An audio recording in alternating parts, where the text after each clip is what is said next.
செங்கல்பட்டு, மயிலாடுதுறை, தஞ்சை, நெல்லை, சிவகங்கை, விருதுநகர் ஆகிய 6 மாவட்டங்களில் இன்று போலியோ சொட்டு மருந்து முகாம் நடைபெற்றது.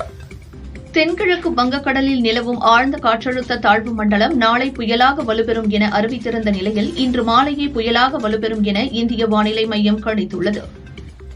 வங்கக்கடலில் மையம் கொண்ட ஆழ்ந்த காற்றழுத்த தாழ்வு மண்டலம் அடுத்த 12 மணி நேரத்தில் புயலாக வலுவடையக்கூடும் என வானிலை ஆய்வு மையம் தெரிவித்துள்ளது.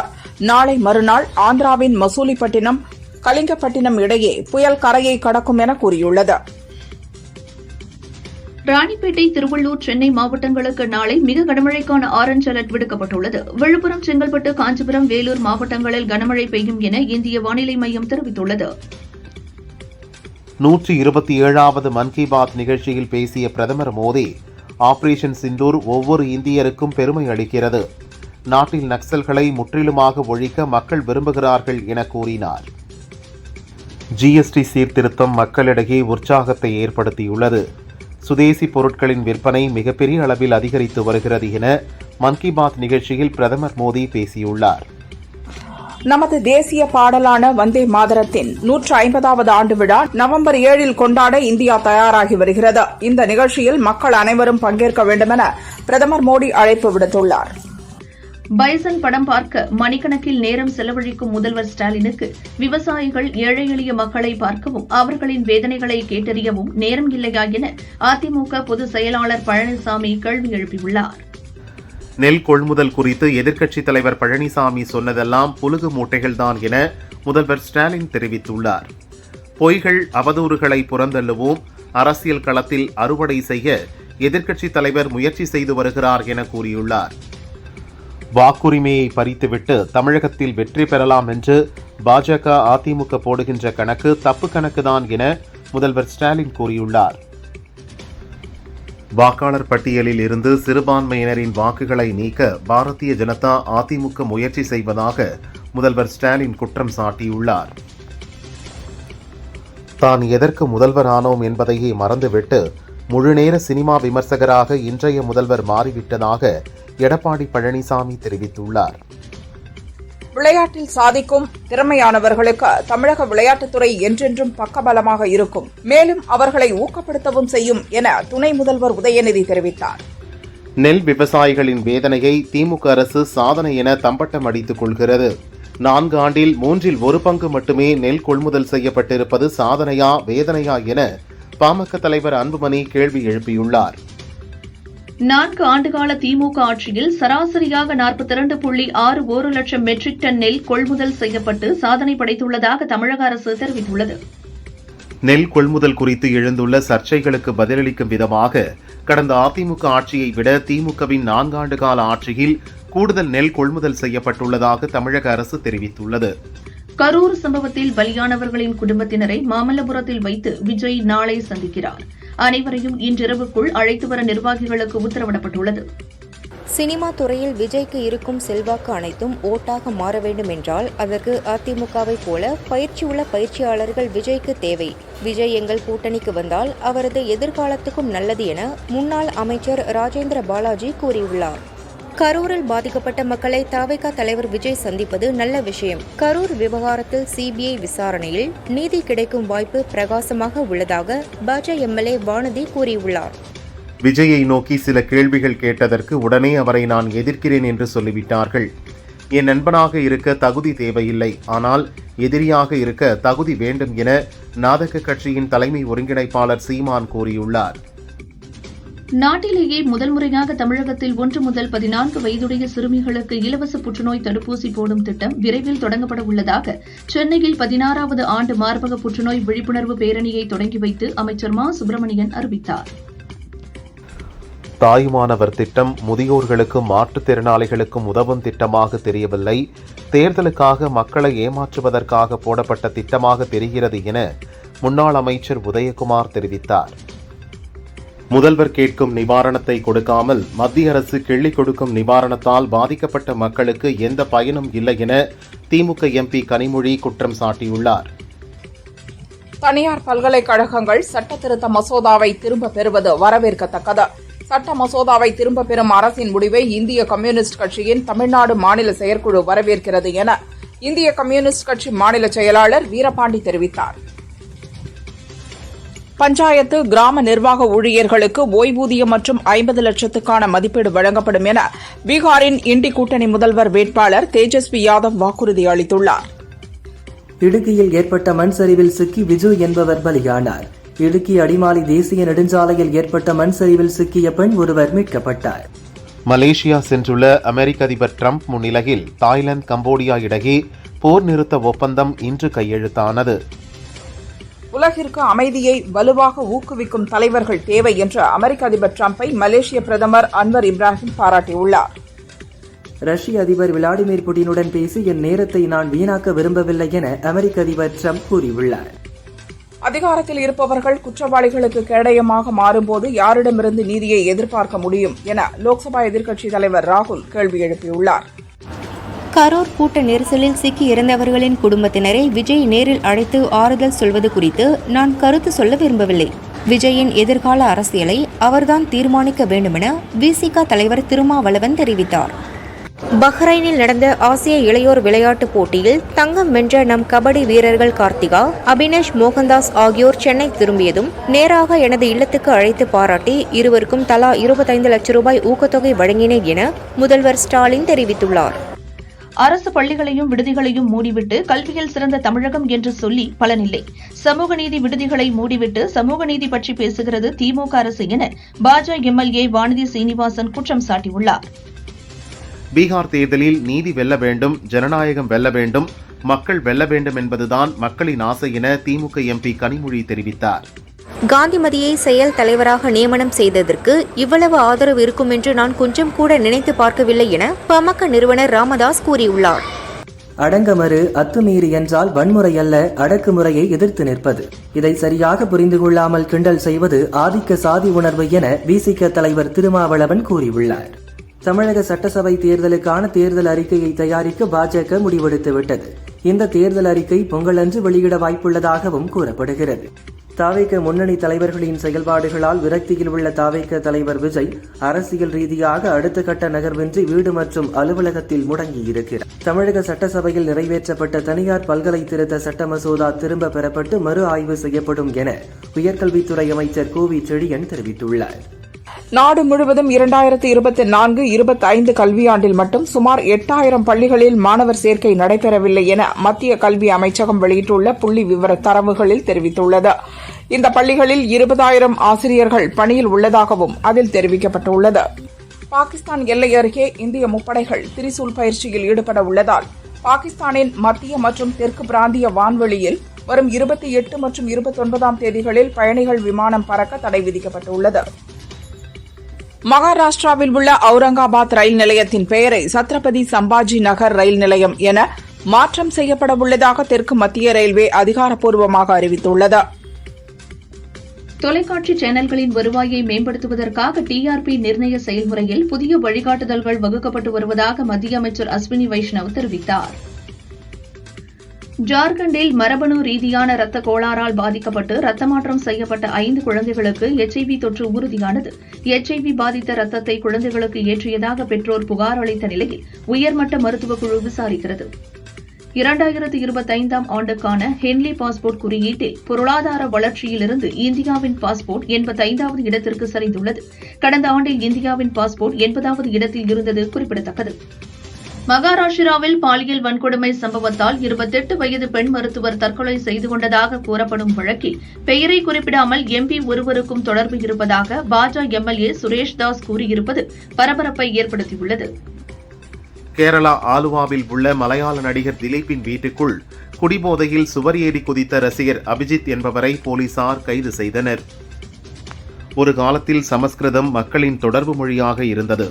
தற்போது சமஸ்கிருதம் புறக்கணிக்கப்படுவது துரதிர்ஷ்டம் என 127வது மனதின் குரல் நிகழ்ச்சியில் பிரதமர் மோடி பேசினார். பீகாரில் இண்டி கூட்டணி ஆட்சிக்கு வந்தால் குடும்பத்தில் ஒருவருக்கு அரசு வேலை தர 20 நாட்களில் புதிய சட்டம் கொண்டுவரப்படும் என தேஜஸ்வி யாதவ் வாக்குறுதி அளித்துள்ளார். PM ஸ்ரீ திட்டத்தில் கேரள அரசு இணைந்தது மகிழ்ச்சி அளிக்கிறது. நாட்டை வளர்ச்சிப் பாதைக்கு அழைத்து செல்லும் ஒரு புதிய அத்தியாயம் திறக்கட்டும் என மத்திய அமைச்சர் சுரேஷ் கோபி தெரிவித்துள்ளார். உத்தரப்பிரதேசத்தின் அலிகார் மாவட்டத்தில் உள்ள 4 கோவில்களின் சுவர்களில் ஐ லவ் முகமது என்ற வாசகத்தை மர்ம நபர்கள் எழுதியதற்கு இந்துக்கள் கடும் எதிர்ப்பு தெரிவித்தனர். இதனால் அங்கு பதற்றமான சூழல் ஏற்பட்டது. தேனி மாவட்டம் முருகமலை ஸ்ரீ மும்மூர்த்தி கோயிலில் ஸ்ரீ சரஸ்வதி சமேத துர்முக பிரம்மாவிற்கு சகல தோஷ நிவர்த்தி மற்றும் திருமண தடை நீங்கவும் யாக பூஜை நடந்தது. சிவகங்கை மாவட்டம் கிருங்காக்கோட்டை பத்திரகாளியம்மன் கோயில் மகா கும்பாபிஷேக விழா அருணகிரி சிவாச்சாரியார் உள்ளிட்ட சிவாச்சாரியார்கள் வேத மந்திரங்கள் முழங்க கோபுர கலசங்களுக்கு புனித நீர் ஊற்றப்பட்டு நடந்தது. திண்டுக்கல் மாவட்டம் நத்தம் செல்வத்தூர் பகவதியம்மன் முத்தாலம்மன் கோயில் கும்பாபிஷேக விழா விமர்சையாக நடந்தது. சிவாச்சாரியார்கள் வேத மந்திரங்கள் முழங்க புனித தீர்த்தம் விமானத்தில் ஊற்றப்பட்டு கும்பாபிஷேகம் நடந்தது. கந்தசஷ்டி விழா சூரசம்ஹாரத்தை ஒட்டி பழனி முருகன் கோயிலில் நாளை காலை 11 மணி வரை மட்டுமே பக்தர்கள் அனுமதிக்கப்படுவார்கள் என கோயில் நிர்வாகம் தெரிவித்துள்ளது. திருவானைக்காவல் ஜம்புகேஸ்வரர் அகிலாண்டேஸ்வரி கோயில் கந்தசஷ்டி விழாவில் மூலவரான வள்ளி தெய்வானை சமேத முத்துக்குமார சாமிக்கு மகா தீபாராதனை காண்பிக்கப்பட்டது. தொடர்ந்து வீதி உலா நடந்தது. தாய்லாந்தில் நவம்பர் 28ஆம் தேதி நடைபெறும் மிஸ் ஹெரிடேஜ் இன்டர்நேஷனல் 2025 அழகி போட்டியில் பங்கேற்க ராமநாதபுரம் மாவட்ட விவசாயி ஒருவரின் மகள் ஜோதிமலர் தேர்வாகியுள்ளார். தனக்கு கிடைத்த இந்த வாய்ப்பை கருதி பெருமை அடைவதாக ஜோதிமலர் கூறினார். தனியார் பல்கலை சட்ட திருத்த முன்வடிவு மறு ஆய்வு செய்யப்படும் என உயர்கல்வித்துறை அமைச்சர் கூறியுள்ள நிலையில் அடுத்த சட்டசபை கூட்டத்தொடரில் சட்ட திருத்த முன்வடிவை தமிழக அரசு திரும்ப பெற வேண்டும் என கல்லூரி ஆசிரியர் கூட்டு நடவடிக்கை குழு அரசுக்கு கோரிக்கை விடுத்துள்ளது. கந்தசஷ்டி சூரசம்ஹார விழாவை ஒட்டி மதுரை கோட்ட ரயில்வே சார்பில் நெல்லை தாம்பரத்தில் இருந்து திருச்செந்தூருக்கு சிறப்பு ரயில்கள் இயக்கப்படுகின்றன. கோவை மாவட்டம் பெரியநாயக்கன் பாளையம் மேம்பாலம் கட்டும் பணியில் முறைகேடுகள் நடந்திருப்பதாக பிரதமர் அலுவலகத்திற்கு புகார் சென்ற நிலையில் இதனை விசாரிக்க தமிழக அரசு தனி அதிகாரி நியமித்து 45 நாட்களுக்குள் அறிக்கை சமர்ப்பிக்க உத்தரவிட்டுள்ளது. சென்னையில் வடகிழக்கு பருவமழை இயல்பை விட 48% கூடுதலாக பெய்துள்ளதாக வானிலை ஆய்வு மையம் தெரிவித்துள்ளது. அக்டோபர் 1 முதல் இன்று வரை பருவமழை இயல்பாக 196.3 மில்லிமீட்டர் மழை பெய்யும் நிலையில் 290 மில்லிமீட்டர் மழை பெய்துள்ளது. தேனி கும்பகரை அருவியின் நீர்பிடிப்பு பகுதிகளில் பெய்த கனமழையால் அருவியில் நீர்வரத்து அதிகரித்து வெள்ளப்பெருக்கு ஏற்பட்டுள்ளது. அருவியில் குளிக்க வனத்துறையினர் தடை விதித்துள்ளனர். தஞ்சாவூர் மாவட்டத்தில் உள்ள அரசு நெல் கொள்முதல் நிலையங்களில் மத்திய குழுவினர் ஆய்வு நடத்தி நெல் மாதிரிகளை சேகரித்து சென்றனர். கரூர் சம்பவத்தில் உயிரிழந்த 41 பேரின் குடும்பத்தினரை தவேக தலைவர் விஜய் நாளை சந்திக்க உள்ள நிலையில் கரூரில் இருந்து பாதிக்கப்பட்ட குடும்பத்தினரை 5 ஆம்னி பஸ்கள் மூலம் சென்னைக்கு அழைத்து செல்லப்பட்டனர். கன்னியாகுமரி மாவட்டம் பேச்சிப்பாறை அணையில் 2000 கன அடி உபரி நீர் திறக்கப்பட்டுள்ளதால் கோதை ஆற்றில் வெள்ளப்பெருக்கு ஏற்பட்டு திருப்பரப்பு அருவியில் நீர் ஆர்ப்பரித்து கொட்டுகிறது. பாதுகாப்பு கருதி டூரிஸ்டுகள் குளிக்க தடை விதிக்கப்பட்டுள்ளது. குறைவான டிக்கெட் முன்பதிவு காரணமாக மைசூரு நெல்லை, மைசூரு காரைக்குடி, மைசூரு ராமநாதபுரம் இடையே இரு மார்க்கமாக இயக்கப்படுவதாக அறிவிக்கப்பட்ட 6 சிறப்பு ரயில்கள் ரத்து செய்யப்பட்டுள்ளது. ராமநாதபுரம் மாவட்டம் பசும்பொன் முத்துராமலிங்க தேவர் ஜெயந்தி விழாவில் துணை ஜனாதிபதி ராதாகிருஷ்ணன் பங்கேற்க உள்ளார் என ராமநாதபுரம் மாவட்ட நிர்வாகம் சார்பில் தெரிவிக்கப்பட்டுள்ளது. தேனி மாவட்டம் கம்பம் புறவழிச்சாலையில் சென்று கொண்டிருந்த கார் திடீரென தீப்பிடித்து எரிந்து சாம்பலானது. காரில் சென்றவர்கள் உடனடியாக இறங்கியதால் உயிர் தப்பினர். கொடைக்கானல் 5 வீடு அருவி மற்றும் அரசால் அனுமதிக்கப்படாத வன அருவிகளில் டூரிஸ்டுகள் மற்றும் பொதுமக்கள் பார்வையிடவும் குளிக்கவும் தற்காலிகமாக சுற்றுலாத்துறை மற்றும் மாவட்ட நிர்வாகம் தடை விதித்துள்ளது. திருச்சி மாவட்டம் வாளாடி வேலாயுதபுரம் நகர், பூவாளூர், கோமாக்குடி உள்ளிட்ட 6 இடங்களில் நெல் ஈரப்பதம் குறித்து மத்திய உணவுத்துறை அலுவலர்கள் குழு ஆய்வு செய்தனர். உடன் மாவட்ட அதிகாரிகள் இருந்தனர். ஊரில் நாளை நடக்கவுள்ள சூரசம்ஹாரத்தை ஒட்டி முன்னேற்பாடு பணிகள் தீவிரமாக நடந்து வருகிறது. பாதுகாப்பு பணியில் 4000 போலீசார் ஈடுபட உள்ளனர். 250க்கும் மேற்பட்ட சிசிடிவி கேமராக்களும் பொருத்தப்பட்டுள்ளது. ஸ்ரீபெரும்புதூர் வட்டார வளர்ச்சி அலுவலகத்திற்கு சிமெண்ட் ஏற்றி வந்த 10 டன் லாரி நுழைவாயில் கேட்டை உடைத்துக் கொண்டு சீறி பாய்ந்து சென்றது பரபரப்பை ஏற்படுத்தியது. நெல்லின் ஈரப்பதத்தை நிர்ணயம் செய்ய தமிழகம் வந்துள்ள மத்திய குழுவினர் திருவள்ளூர் மாவட்டம் செம்பேட்டில் உள்ள நெல் கொள்முதல் நிலையத்தில் ஈரப்பதம் குறித்து ஆய்வு செய்தனர். பரிசோதனைக்காக நெல்மணிகளை சேகரித்து சென்றனர். வங்கக்கடலில் நிலவும் ஆழ்ந்த காற்றழுத்த தாழ்வு மண்டலம் மணிக்கு 10 கிலோமீட்டர் வேகத்தில் நகர்ந்த நிலையில் தற்போது 6 கிலோமீட்டர் வேகத்தில் நகர்கிறது.